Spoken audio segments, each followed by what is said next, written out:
ओ मेरे शौक सनम, ओ मेरे शौक सनम, हुआ दीवाना तेरा जब से तुझे देखिया। ओ मेरे शौक सनम, ओ मेरे शौक सनम, तुमसे करेंगे प्यार हमने भी ये सोच लिया। अस्सलाम वालेकुम viewers, film star Shahbaz Akmal film star Deeba के व्लॉग के साथ आपकी खिदमत में हाजिर है, जो कि माजी की इंतहाई खूबसूरत तरीन हीरोइन हमारे पाकिस्तान फ़िल्म इंडस्ट्री में थी।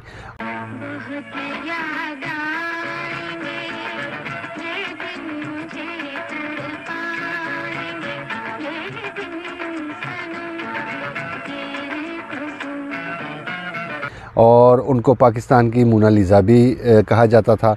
और उनकी बड़ी प्यारी प्यारी फ़िल्में हैं जो कि मैंने आपसे आज डिस्कस करनी है, आपकी खिदमत में पेश करूंगा उनके क्लिप्स और उनकी जो निजी ज़िंदगी है कि उन्होंने कैसी अपनी ज़िंदगी गुजारी फ़िल्मी लाइन में, वो भी सारा आपसे ज़िक्र करूंगा। वो 1947 को 1 अगस्त 1947 को बिहार में पैदा हुई और कराची में जब वो शिफ्ट हुई तो अपनी बहन के पास, तो गुर्बत की वजह से उन्होंने इतनी तालीम तो हासिल नहीं की, लेकिन उनको एक शौक़ था पाकिस्तान फ़िल्म इंडस्ट्री में आने का। सबसे पहली जो उनकी फ़िल्म आई वो 1956 में आई, जिसका नाम था मिस 56। तो उस फिल्म में भी उनका किरदार था। उसके बाद उनका जो घरेलू नाम था वो चुटकी के नाम से वो बड़ी मशहूर हुई अपने घर में।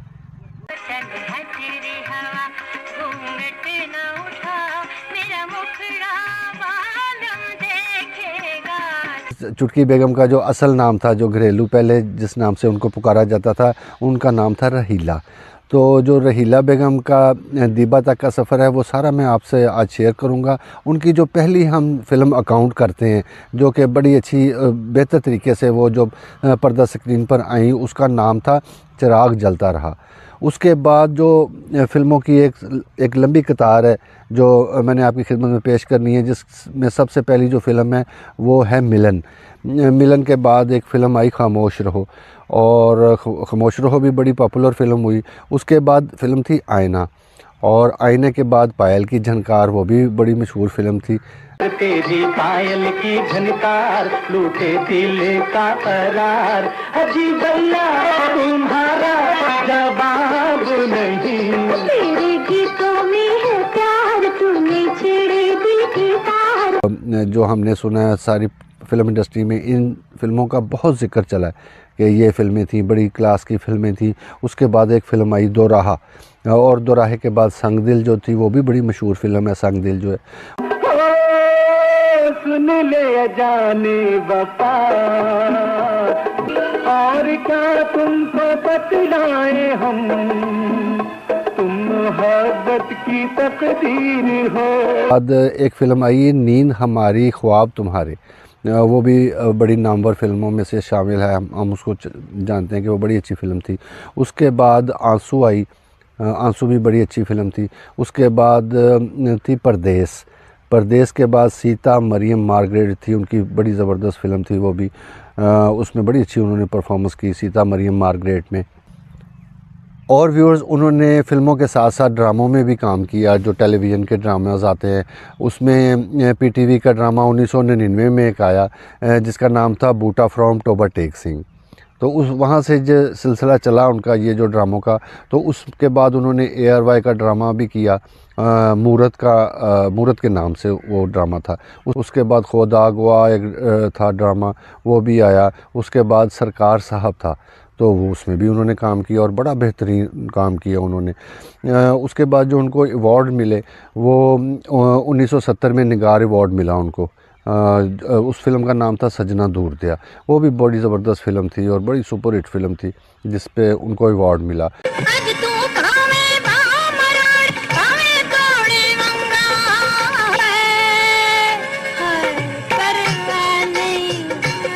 और 2020 में उनको जो था लाइफ टाइम अचीवमेंट अवार्ड भी दिया गया, सदारती अवार्ड जिसको हम बोलते हैं दीबा बेगम को, उनकी परफॉर्मेंस के लिहाज से, क्योंकि सारे पाकिस्तान को पता है कि वो कितनी बड़ी फ़नकार हैं और बड़ी खूबसूरत हैं। और व्यूअर्स, जो दीबा बेगम थी उनकी हिस्ट्री, जो लाइफ हिस्ट्री, वो कुछ इस किस्म की है कि उन्होंने अपने बचपन में ही अपने वालिद को खो दिया, मतलब कि वो उनकी डेथ हो गई उनके वालिद की। और जब पार्टीशन हुई तो उस सिलसिले में जब वो लोगों ने हिजरत की तो इनकी वालदा भी इनसे बिछड़ गई, क्योंकि वो इतना वो अजीब मंज़र था उस वक़्त। आप सबको उस चीज़ का इल्म है कि कई लोग एक दूसरे से जुदा हो गए, कई रिश्तेदार रिलेटिव्स आपस से दूर हो गए।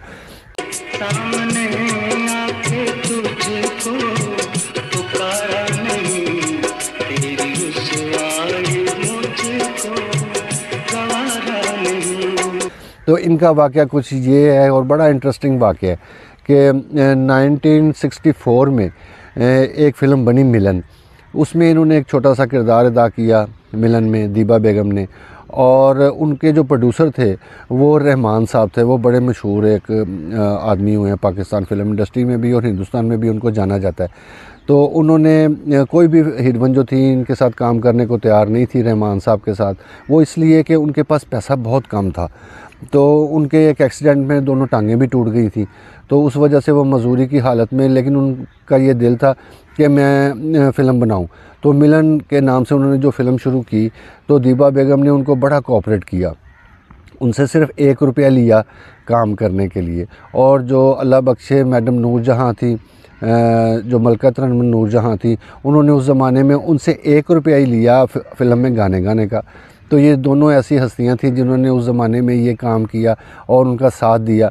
वो फ़िल्म बड़ी सुपरहिट हुई और वो ढाका में जब रिलीज़ हुई और उनके पोस्टर भी लगे, तो जब उनके पोस्टर लगे तो इनकी जब दीबा बेगम की जो शक्ल थी वो पोस्टर पे उन्होंने दी, तस्वीर दी, तो वो जहाँ पे उनकी वालदा जो खोई हुई थी उन्होंने वो तस्वीर देखी और वो पहचान गई कि ये तो मेरी बेटी है।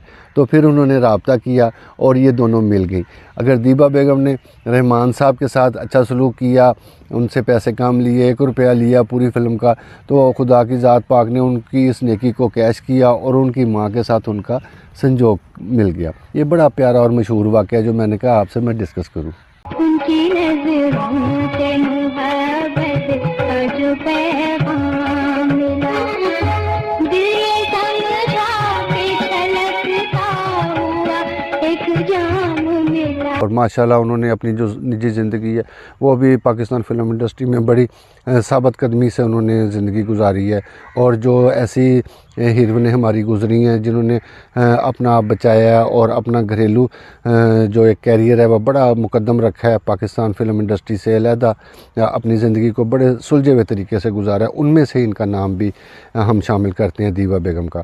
तो इनकी जो शादी है वो 1971 में एक नदीम रिजवी साहब जो थे, वो कैमरामैन थे शायद, उनके साथ उनका जो संजोग मिल गया, उनसे उन्होंने शादी कर ली और वो माशाल्लाह बड़े अच्छे तरीके से सारी ज़िंदगी उनके साथ ही वो बसती रही और बड़ा प्यारा उन्होंने फैमिली अपना सिस्टम बनाया।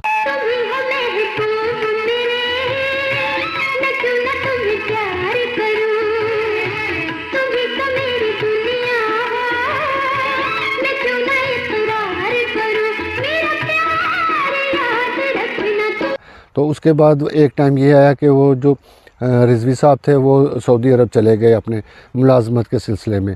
तो उसके बाद फिर उन्होंने देखा कि अब मैं फ़िलहाल फ़ारिग हूँ। तो जब उन्होंने फ़िल्म इंडस्ट्री को छोड़ा था उसके 10 साल के बाद उन्होंने फिर पाकिस्तान फ़िल्म इंडस्ट्री में कदम रखा और अपनी खिदमत पेश की। और व्यूअर्स, उनकी जो एक बेटी हैं जिनका नाम मदीहा रिजवी है, वो भी ड्रामों में अक्सर नज़र आती हैं और बड़ा अच्छा काम करती हैं।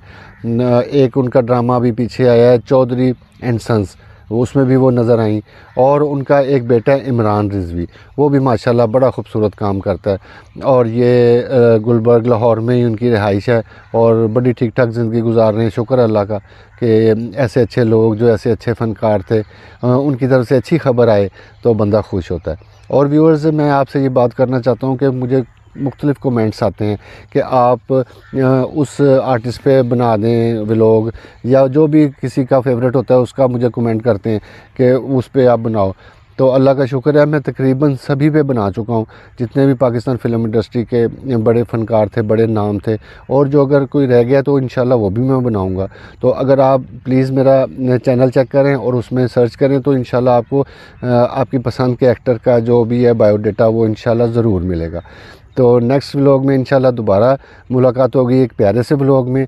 तो उस वक्त तक के लिए अल्लाह हाफ़िज़।